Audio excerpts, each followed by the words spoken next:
القرآن۔ وہ لوگ جب اللہ کا نام لیا جائے تو ان کے دل ڈر جاتے ہیں، اور جب ان پر مصیبت آئے تو صبر کرنے والے ہیں اور نماز قائم کرنے والے ہیں، اور جو کچھ ہم نے انہیں دیا ہے اس میں خرچ کرتے ہیں۔ رسول اللہ صلی اللہ علیہ وآلہ وسلم نے فرمایا، جنت میں ایسے بالا خانے ہیں کہ جن کا بیرونی حصہ اندر سے اور اندرونی حصہ باہر سے نظر آئے گا۔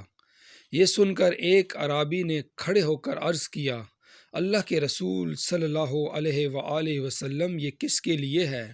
آپ صلی اللہ علیہ وآلہ وسلم نے فرمایا، جو اچھی بات کرے، کھانا کھلائے، خوب روزے رکھے اور اللہ کی رضا کے لیے رات میں نماز پڑھے جب لوگ سوئے ہوں۔ حضرت علی رضی اللہ تعالی عنہ فرماتے ہیں، یہ بہت ہی گھاٹے کا سودا ہے کہ تم دنیا کو اپنی قسمت سمجھ لو۔